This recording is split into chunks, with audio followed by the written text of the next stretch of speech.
Hello everyone. I wanted to make a recording of what we did in lab on this first week so that anybody who missed lab or hadn't yet signed up for lab or needed to just get a refresher on what we did in the first lab was capable of taking a look at that. So hopefully you're able to see my screen and you can see my face.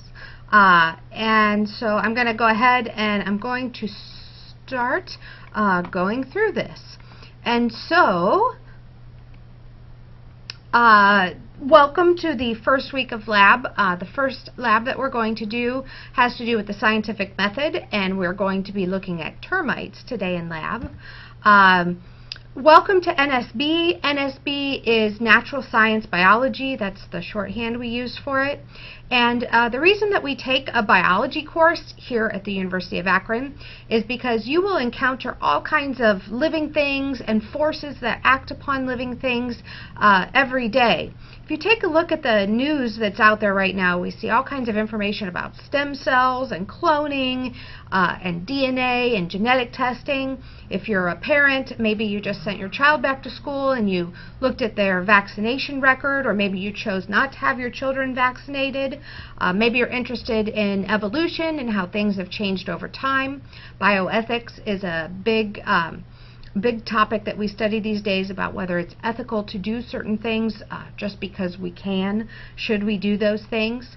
We talk about antibiotic resistance, especially as we're coming up here upon the season where people tend to get really sick, and the differences between bacteria and viruses and fossil fuels, global warming, genetically engineered foods. There's all kinds of things that you're probably aware of and you may or may not have an opinion about. So when we take a science course with a lab, this can help you to understand how to make informed decisions, how to make smart choices for yourself and your family, and how to become a better citizen of this world that we live in. The reason that you need to take a science course with the lab is not because we're expecting any of you to be hardcore biologists, though we would always love that, but we want you to be able to think like a scientist. So basically, how do scientists go about researching and doing experiments and coming to the conclusions and then publishing their research? Lab provides you a hands-on way or an active approach of looking at biology. So the labs that we're going to use in this course demonstrate the scientific method. They confirm that simple research can affect the way that you approach problems, and they fulfill the science course with a lab requirement for general education. So everybody who does not plan to be a scientist is going to take a science course with a lab, and this is the course that meets that requirement. You could of course take physics or chemistry or geology, but you have chosen to take biology, and for that we are thankful. So I'm going to X out of this presentation here for a minute and talk to you a little bit about the natural science syllabus. So this natural science syllabus, if you weren't here the first week, you can pick one up when you get to lab. Otherwise, it is on the Springboard site so that you get a chance to take a look at it. The first thing that you should find out is who your instructor or teaching assistant is. I'm listed as the instructor for everybody's course, but there are 6 different TAs who work here in the lab, and they will most likely be teaching one of your sections of biology lab. You should find out what their email is and their office hours, and if they have an office phone. The other thing is to make sure that you have your copy of the Big Picture Biology Lab Manual. It's in the 3rd edition now, and it's available in our college bookstore. Unfortunately, you can't buy a used edition because it is in a new edition. It's got 3 new labs in it, and it's got a whole bunch of new slides and things moved around. So you do need to purchase that new. And for those of you that don't know me, I'm the biology lab coordinator. I'm Dr. Amy Hollingsworth, and here we have our order of the dates of the labs that we're going to do. They don't all go right in order, and sometimes we have to move them around because one of the things that we find is that you can't depend on living animals to do exactly what you expect. So sometimes we don't get crayfish in time, sometimes the betas come in a different week, sometimes the termites are not alive when we get them.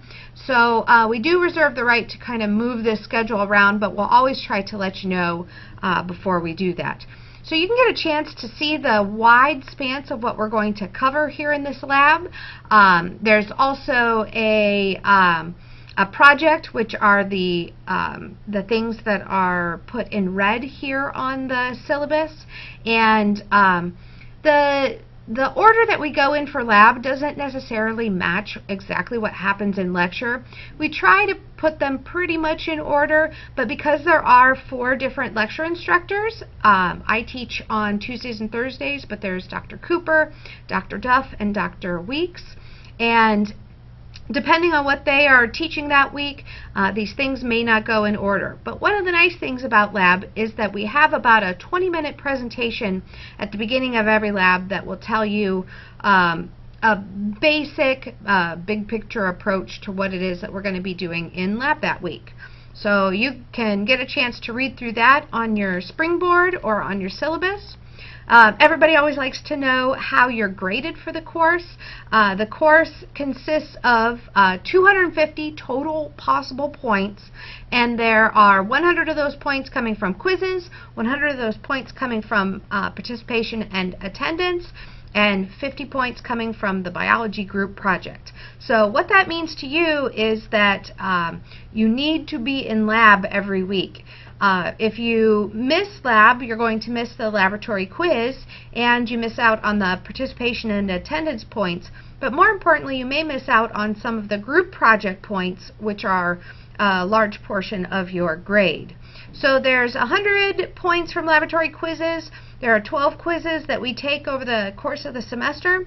There's 100 points from participation and attendance, but there are 13 labs for 10 points apiece.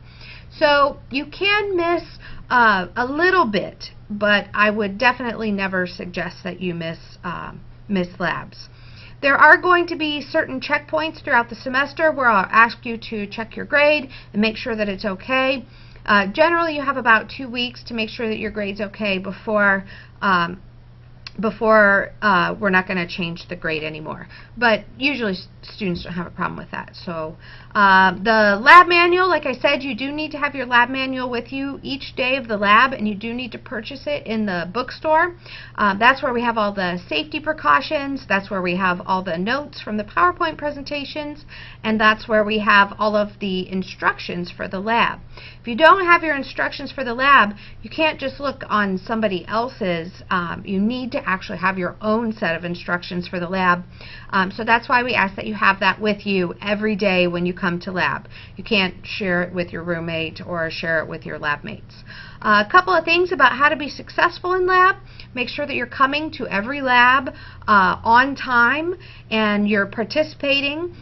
Because this is participation based, I, at least for my course, say that if you don't pass the lab, you're not able to pass the class. So you do need to make sure that you're coming in, participating in lab each week, filling out those lab reports, and basically getting your hands dirty, getting a chance to have a hands-on experience with what we're doing in labs. Make sure that before you're coming to labs that you're reading the lab manuals and you're prepared to ask questions.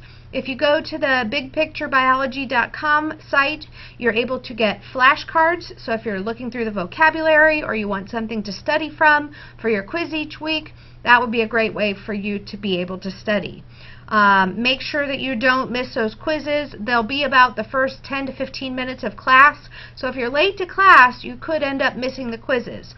And those quizzes are going to be done on a laptop about the first 15 minutes of lab, so make sure that you're getting there on time.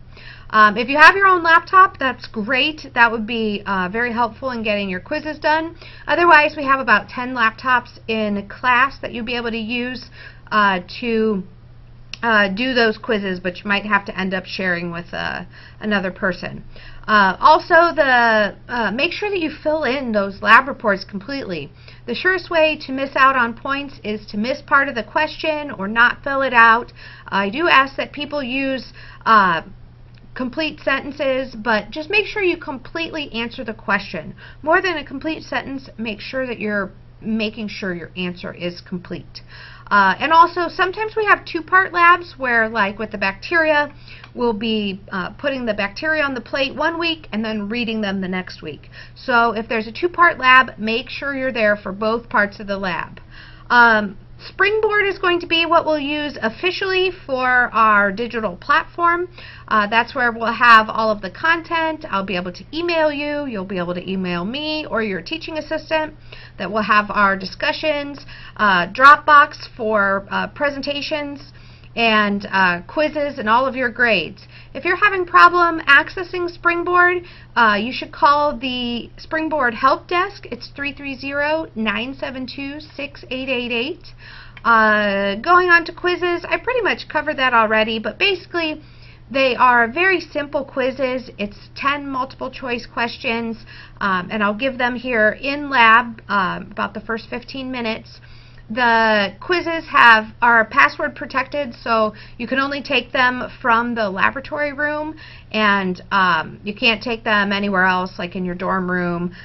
We used to do these quizzes in the computer-based testing center, which is right downstairs, but we're not doing that anymore because we found that students were having some issues with getting those quizzes done, and it ended up being kind of overwhelming for the testing center. So we used to do them in the computer-based testing center. We don't do them there anymore. We're going to do them in lab. They have to be taken via a laptop, and they're open only for those scheduled dates. If you end up missing it, there's going to be a couple of drops, so you can drop your lowest score on the quizzes. But if you end up missing more and more of the quizzes, that can definitely hurt your grade. So if you have a university-approved excuse, like a doctor's excuse, or if you have a university-approved event, like a concert or a band or a sporting event, a university sporting event, or if you have military service, if you find that you're missing more than the number of drops for the quizzes, then definitely talk to me and get those made up as soon as possible. If you ever want to see what you missed on any of those quizzes, you can always go to your TA during their office hours and they can show you. The information isn't released out into the public right away. So if you want to see what you missed on a quiz, then please definitely come talk to me. As far as attendance and participation goes, you're expected to attend and participate in each lab. Make sure that you're on time, because if you miss any of the lab instructions for how to do the lab, then you won't be able to do the lab. I tell the TAs to close the door, and the doors are locked, so you can't come in once the instruction has started. We have to think about safety in this lab, and safety is the most important thing. So if you miss any part of the instructions on how to do the lab, then you won't be able to do that lab. Excuse me. Please make sure that you're not leaving the lab unattended. This means you can't start your lab and then go somewhere for 20 minutes and then come back. You have to make sure that you are in lab. That means go to the restroom before lab starts. Tell people that your phone calls are going to have to wait, because once you're in lab, you need to be focused in lab so that there's no chance that you end up getting hurt. Any disruptive behavior, horseplay, if you are goofing around, you might be asked to leave the lab, and then you would get a 0 for the participation. If you do end up missing multiple labs, if you miss more than 4 without an approved excuse, then you may be dropped from the course. You may not get any points. And for many students, that means you wouldn't be able to pass the course at all. So make sure you're keeping up on your attendance. If you are requiring anything like additional accommodations, if you need additional testing time, or if you need to take your tests in the Office of Accessibility, if you need a note taker, please let us know. I have 1,000 students that I need to look after, and so sometimes I miss those Office of Accessibility papers. So please make sure to come and talk to me about what your needs are, and we will get you all taken care of. We'll talk about the biology group project here as we go along. In the semester, there's going to be several weeks where we'll be working together with our lab groups in order to focus on a topic and put together a rough draft of a presentation and prepare that presentation that will be given the final weeks of laboratory. There isn't any makeup work for this lab, and the reason for that is that all of these labs are participation based. So if you miss a lab, then you wouldn't be able to just come to a later section. Even if it's the same TA, you can only be in the lab that you're enrolled in, and that's a university rule because of insurance and making sure that we have the proper class list of who's supposed to be in class. Along those same lines, you're not allowed to bring anybody with you to class, so I'm sorry if you don't have a babysitter, or you have a boyfriend or girlfriend that wants to come with you, or a friend. You can't bring anybody else in the lab room. Only people that are enrolled in the lab and that are TAs for the course can be in the lab room during the labs. This isn't like a lecture course where you can just read the materials later. You have to actually be there to participate. And so student code of conduct, I'm not going to go through and read all that to you because you can imagine don't plagiarize, don't cheat, don't lie, don't steal, don't do anything crazy, no smoking in class, no horseplay. Just please make sure that you are on your best behavior while you're in class. We will use the University of Akron official emails to communicate with one another. I don't mind if you have cell phones in class. In fact, you may use them to access online materials, to watch videos, to do some research.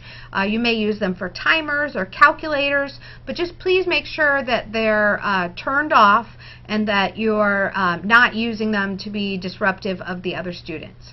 So also remember, we are in a lab, so you may not want to leave your phone sitting on the desk where it could get covered in acid or it could pick up bacteria.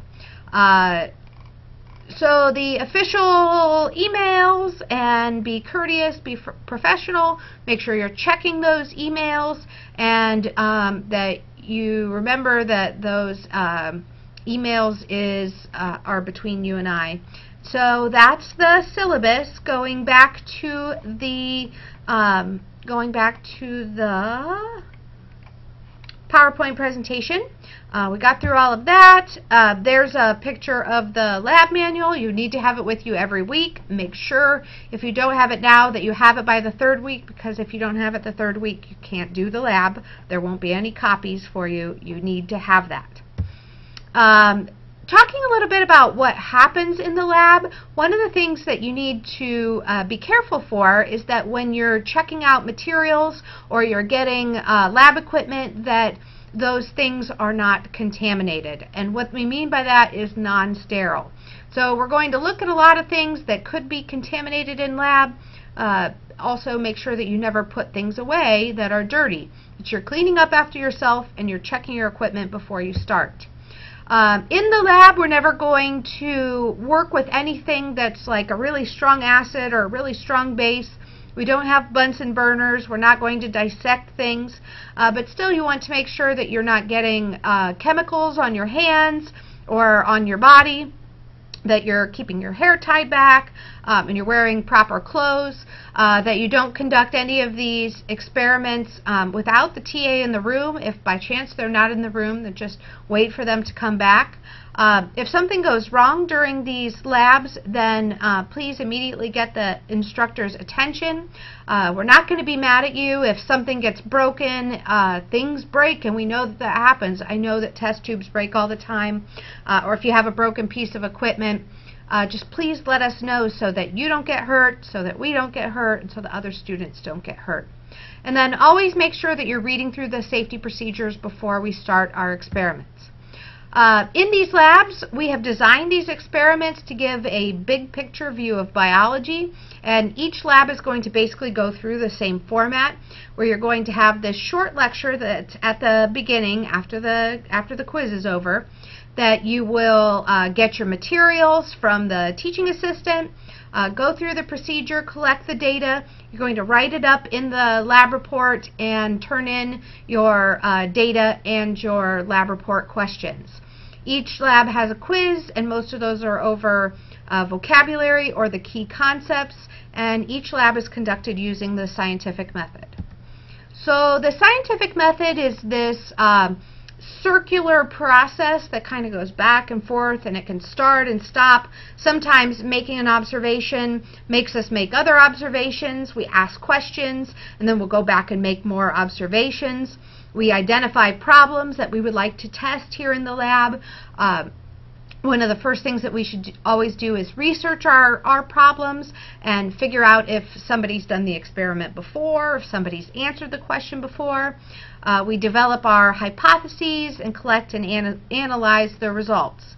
And much of what we do in science, however, does not involve experiments. A lot of times we're not performing an experiment, we're making observations and writing down descriptions of what we are observing, what's happening in the lab, or what's happening out in nature. And this will help us in making the predictions about why things are happening.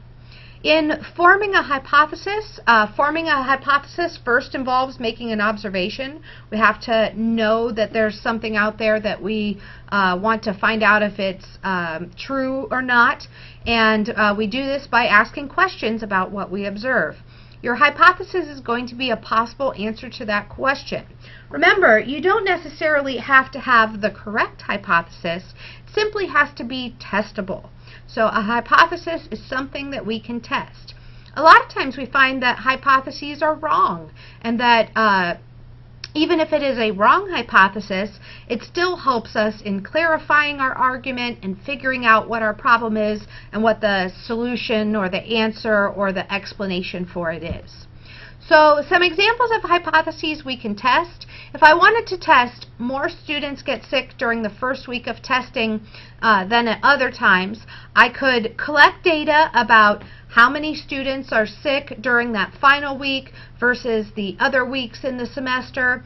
I could do that by going to the health center. I could collect information from doctors, but I could say I believe that more students get sick during the final week of testing than at other times, and I could have that either be supported or be unsupported. I could test whether a solar panel would replace the energy of one C battery. I could look at whether disinfectants contain bleach that will kill 99% of E. coli bacteria on hard surfaces. And then you can read along with this. All of these things are examples of hypotheses that we can test. A hypothesis has to be testable. So here we have an example of a hypothesis.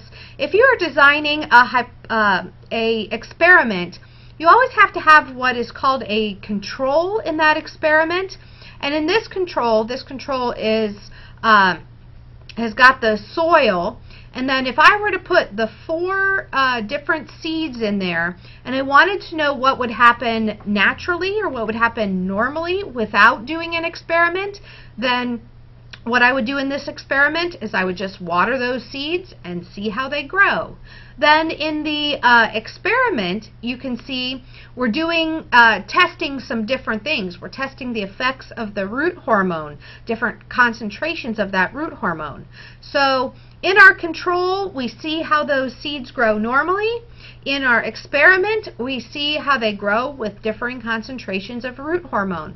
And we could make a hypothesis, like for example, tomato seeds will have the largest roots with 15% root hormone. And that's something that I could then go about testing. So hypotheses, they have to be testable, and there should be a control because I need to know what a tomato seed grows like normally so that I can know if it's growing differently during my, my experiment. So here's one of the things that students are often confused about, dependent versus independent variable. An independent variable is the thing that is changed. It is the thing along the x-axis, and it is the factor that you alter between experimental groups. Dependent variable is the thing that is measured. That's your data, and it depends on what is changed. So, like for example, if I was going to test how tall a tomato plant grows, along the x-axis I would plot my time, so maybe days or maybe weeks, and then along my x-axis I would plot my height, so how tall it was growing. So the independent variable, the thing that is changed, we are changing the amount of time the experiment goes along. And the dependent variable, the thing that is measured, we're measuring how tall the plant grows. So in most experiments, we'll have a dependent and an independent variable. We will also be collecting different types of data during these experiments. For example, if we're collecting quantitative measurements, anytime you hear quantitative, a quantity, or quant, that means it's numerical data, such as weight, volume, how many legs a termite has. It's always going to be a number. If I'm collecting qualitative observations, however, I'm collecting descriptions of those observations. So, for example, the termite is a white color. It's 2 millimeters, or 2 millimeters would be quantitative because that's millimeters, that's a number. But if I said the termite is small, small is a size. I might describe its shape, might describe what it feels like. So quantitative, quantity, numerical, and qualitative is qualities or descriptions. So in analyzing that data then, we will be making inferences by recognizing patterns in the data. You might use things like statistical analysis. In this class we will create some graphs. We will organize our data into tables and charts. And one of the things that we know about science is the larger the amount of data that we collect, the larger the sample size, the more times we repeat it, the more valid the results are. So the more data that you collect, the better your results. The bigger your sample size, if you collect data from 1 tomato plant or if you collect data from 1,000 tomato plants, the larger the sample size is, the more valid the results. Because what if you had that one weird tomato that just didn't grow? So you want to look at 1,000 tomatoes so that you know what generally happens in the experiment. And then the more times that you repeat it, if you just collect the height on your tomato plant once, versus if you repeat the experiment 1,000 times, you're more likely to know what's going to happen and what is valid. So when we collect and interpret this data, there's 2 things that we want to keep in mind. We want to be both precise and accurate. So precision in data collection is how consistent and reproducible a measure is, and accuracy is the correctness of that measurement. So let me show you that here in this next slide. Precision, which is on the left, shows that all of the measurements are very close together. If I was shooting an arrow at this bullseye, if I get all of my arrows in the same place, that is a precise shot. If I were to get all of the measurements close to 0, or if I were to shoot the arrows all closest to the bullseye, that is an accurate measurement. So I want to have both. I want to have both accuracy, where it's as close to the middle as possible, and I want it to be precise. I want the measurements to be as close to each other as possible. So we try to use consistent measurements, consistent equipment to measure with in order to get both precise and accurate measurements. Here, if you're looking at the beaker and the graduated cylinder, the beaker has hash marks, those little marks that are kind of far apart that say 50, 100, 150. If I wanted to measure 76 milliliters, though, I would want to use my graduated cylinder, because a graduated cylinder has the little hash marks that denote each one of the individual milliliters. So the more precise and accurate your measuring device, the better your outcome will be. One of the things that we use differently in science is we use the word theory a little bit differently. So, for example, if you've ever seen one of those crime scene dramas where they say, I have a theory about how this guy was killed, they say theory like a guess. Are they having a guess about how the person was killed? In science, a theory is something that is very well supported by a lot of data, lots of descriptions and observations, lots of experiments. A theory in science does not mean a guess. A scientific theory is a set of principles that explain and predict phenomenon after repeated experiments and observations. So, some examples that we have of theories in science. We have cell theory, which basically says that all living things are made up of cells. And we know that is true because we have never found a living thing that didn't have cells inside it. One of the qualities of life is that you have to be at least one cell, which is single-celled organisms, or you can be a multicellular organism, but all living things are made up of cells. Evolutionary theory is that things change very gradually over time. So it's not monkeys turn into man, it's that we have family history, and we can trace back through generations the way that traits are passed on from parents to offspring, and that those traits change very slowly over time. We also have the Big Bang theory, the theory of relativity. In science, theory is something that is almost certainly true, and it's a collection of hypotheses which are statements that have been supported over time. So in the experiment that we're doing today, you're going to be working with termites. They are of the order Isoptera, and they are eusocial. This is interesting because a eusocial animal is one that is organized into queens and workers and laborers, defenders, colonies. So termites, just like bees or ants, they're going to have a queen, they're going to have workers, they build up these colonies, and why do they do that? Why do they have these vast networks, and how do they communicate with one another? So you're going to be looking through the lab and reading the background information, looking at the materials and the procedures, and following the directions to fill in the data sheet, and then exiting lab. So I wanted you to have a good idea of what was happening in lab this week. I'm not going to go through the lab handout. You can definitely read through that on your own, but I wanted to give you guys a good idea of what was going on in lab today. So we don't have lab next week because of Labor Day. Doesn't matter what day you meet in the lab. If we don't have lab on Monday, then we don't do lab that whole week. So the next time that you will be back in here will be the week of September 8th through the 12th. And so we will see you then, and thank you very much.